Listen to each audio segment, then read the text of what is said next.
The French Revolution set Europe ablaze. It was an age of enlightenment and progress, but also of tyranny and oppression. It was an age of glory and an age of tragedy. One man stood above it all. This was the Age of Napoleon. I'm Everett Rummage, host of the Age of Napoleon podcast.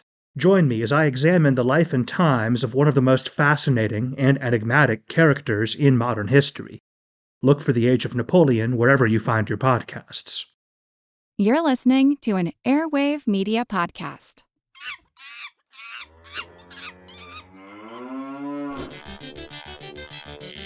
Welcome to the past and the curious.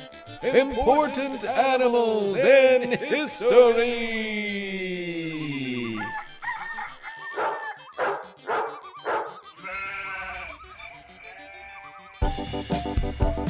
This is a special series all about animals who made it, or deserve to make it, into the history books.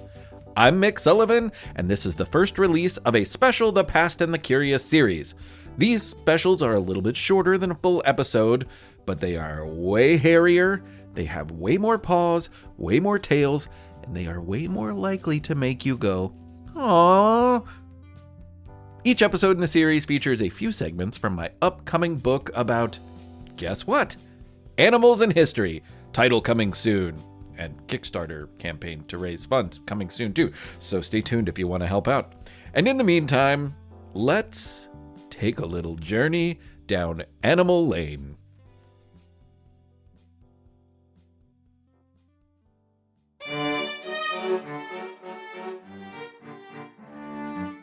Fancy hairstyles in France used to get pretty wild. Tall, lavish, ornate. People wouldn't bat an eye when a fancy lady showed up to a party with a sailing ship or a lavish floral arrangement of real and fake hair balanced on her head. Some of the hairdos had support structures underneath, like art created by sculptors and mixed media masters. One of the hottest trends of the 1740s involved twisting tall horns of hair and ribbon into a hairstyle called a la rhinoceros. Rhinomania was sweeping Europe because of a very large celebrity with a very prominent horn of her own, the one and only Clara the Rhino. Before Clara arrived in the Netherlands in 1741, most people in Europe had never seen a real rhinoceros. The only early image of one in Europe was a wood block print made by Albrecht Dürer in the early 1500s. Albie to his friends and Albert to everyone else is still remembered today and very well respected for his many different and awesome works of art. However, he had never actually seen a rhinoceros in real life. It was just described to him by someone who had. And then, like a police sketch artist, he recreated the rhinoceros from words and with his imagination. All things considered, he did a pretty good job, but it was still so unfamiliar, unusual, and unseen that people were left with a lot of pressing rhino questions. 2 centuries later, Clara finally answered those questions for the lucky folks who bought tickets to meet her, face to horned face. Clara had been orphaned as a baby in India, where everyone already knew about rhinoceroses. The rhino set sail when she was brought to Europe by ship. For years she lived large and in charge as she traveled the continent in a giant wooden coach pulled by a team of 8 horses. Clara became one of the first 4-legged celebrities in history. Even with the attention from the fanatic public, it seems like Clara lived a pretty lavish life with plenty of time to herself. Typically, her me time included 65 pounds of hay and 14 buckets of water each day. Easily the most famous rhino of the era, and perhaps any other, Clara was also the only rhino most Europeans in the 1700s would ever see. But if someone never had the chance or the spare change to catch a glimpse of her, there were plenty of other options. Images of Miss Clara, as many called her, were preserved in countless engravings, sketches, paintings. Most amazing of all is a painting found in Germany's Staatliches Museum Schwerin today. After meeting Clara, the artist Jean-Baptiste Audry painted the famous rhino in actual life size. She was 11 years old at the time and stood nearly 6 feet tall and 12 feet long. So it is a big painting of a very big creature. Between hairstyles, tour posters, drawings, and fine portraits, Miss Clara is the most artistically inspiring rhino in history. Here comes another story about another animal.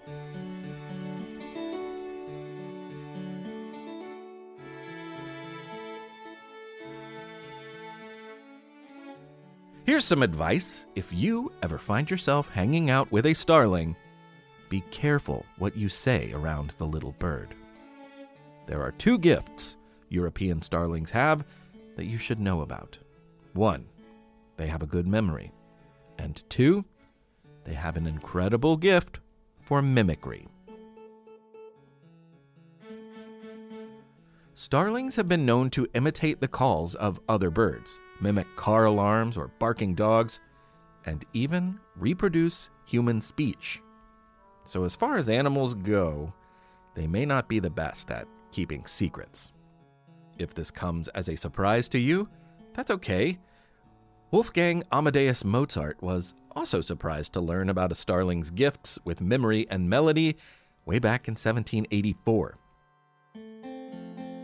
To music fans, Mozart was one of the greatest composers to ever fill the air with sound. From his youth to the end of his short life, Mozart wrote incredible music. And he wrote so much and so fast that he often worried about people stealing his musical ideas before he got the chance to perform them in public. Now, did the idea that a bird might plagiarize his music ever occur to Mozart? No, of course not. At least, not until he met another prodigy while visiting a shop in Vienna, Austria. While in the store one day, Mozart was startled to hear a starling singing a song that was almost identical to one that he composed just a few months before. The tune lived in Mozart's own mind, while the only written copy of this melody had been sent in secret to his father in another city. So it was perplexing to him to hear it from a bird in a Vienna shop, to say the least. How did the bird know the melody?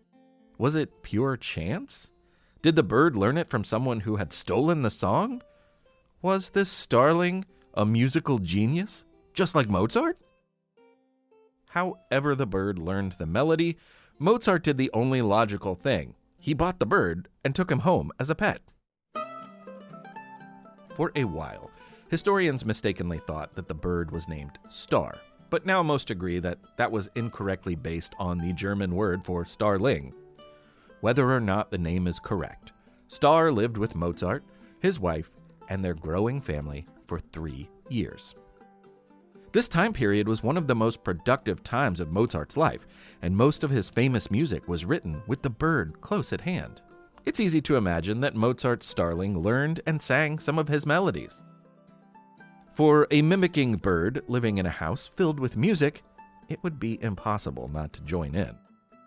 The bird might have even sung a melody or two that Mozart decided to include in his own music. Mozart clearly loved the bird. When Star died, he invited all of his friends to honor his pet.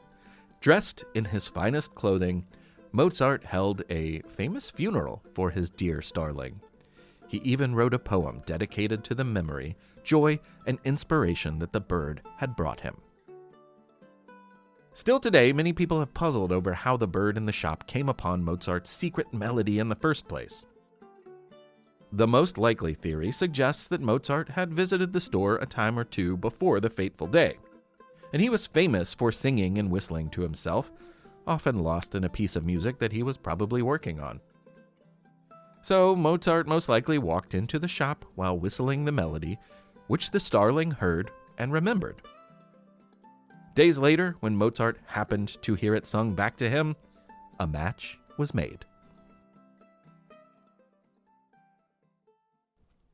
Before the last animal story runs, I wanted to include a You Have 30 Seconds. I've gotten some really great ones lately, and Rowan's is fantastic. It actually covers one of my favorite people in all of history. I know I say that a lot, but I really mean it this time. I really do. Take it away, Rowan. Hello, I'm Rowan from Middletown, Maryland, and I'm going to be talking about Sacagawea. Sacagawea was born in Idaho. Growing up, she was part of the Shoshone tribe. She was kidnapped at age 10 by the Hidatsa tribe. She later married a man named Tucson. She had a child and named it Jean Baptiste. She was best known for helping the explorers Lewis and Clark as an interpreter on their trip west. In 1812, she died from an unknown illness in Wyoming. Thank you for listening. Hey, Rowan, that was a great job and great choice. That's just one of my favorite people in history, like I said. So anyone else out there, if you want to send me You Have 30 Seconds, your submission, then, you have 30 seconds. Tell me a story from someone or something from the past. You can email it to hello@thepastandthecurious.com, and I am going to be using them in the animal series and the regular episodes. So that's a minute a month of you.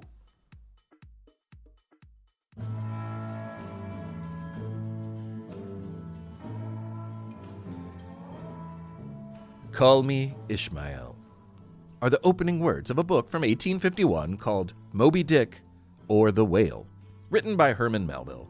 The novel is one of the most famous works of fiction in history. Now, if you decide to read it, plan on it taking a while. It is 200,000 words long, which is twice the length of the average novel today. But don't let that scare you like a charging whale in the water. It's famous for a good reason. I really enjoyed it when I read it years ago. And among the many pages, readers will meet a handful of characters, including Captain Ahab and the object of his obsession, Moby Dick, the whale that took his leg. Like many works of art, Moby Dick was inspired by real-life events and a real-life whale. The very real whale in question was known as Mocha Dick, and he first entered the history books in 1810 when a whaling vessel hunting in the Pacific Ocean came face to face with the albino mammal. While many whales would flee from the harpoons of whalers, Mocha Dick wasn't having any of it, and instead he attacked the boats that chased him. It's tough to blame him, honestly. He probably realized that a whale has certain advantages in the ocean over the landlubbers in a boat on the surface. And before long, Mocha Dick's legendary danger grew among whalers. Over 2 decades, plenty of frightened crewmates found themselves face to face with the aggressive whale, and they always knew it was him smashing their boats to bits because of his unusual white skin and barnacle-encrusted head. Whaling was very common in the 1800s. Ships would head out to sea for months at a time, even years, to hunt whales, which were prized for the oil their body produced. Before electric lights, whale oil was commonly used in lanterns, and it also lubricated the newfangled machines being created during the Industrial Revolution. Thank heavens we have a much more humane and suitable solution for lighting and lubrication these days. But for much of history, whaling was a violent, gruesome business that made many people a lot of money. However, most people on the actual whaling ships themselves were poor and had few options to pay their bills other than head out to the sea for months to hunt whales. One of those sailors included a young Herman Melville. The author-to-be made several whaling journeys, which is probably why his book is so rich with the details of life at sea, something that may be a bit of a hurdle for the reader trying to get through his novel quickly. While at sea, Melville learned that Mocha Dick wasn't the only whale who fought back against whalers. In 1820, the whale ship Essex was rammed so hard by an angry whale that it busted a hole in the ship. And ships and holes are a bad combination, so the ship sank. After many agonizing months at sea, the only 2 survivors finally made it back to America. Later, while at port in South America, Herman Melville happened to meet the son of one of those survivors, and he gave him a copy of his dad's book, that he had written about the true ordeal with the angered whale. This book, and the true tales of the real-life smashy mammal, the barnacle-headed Mocha Dick, inspired Melville to write his famous and famously long novel.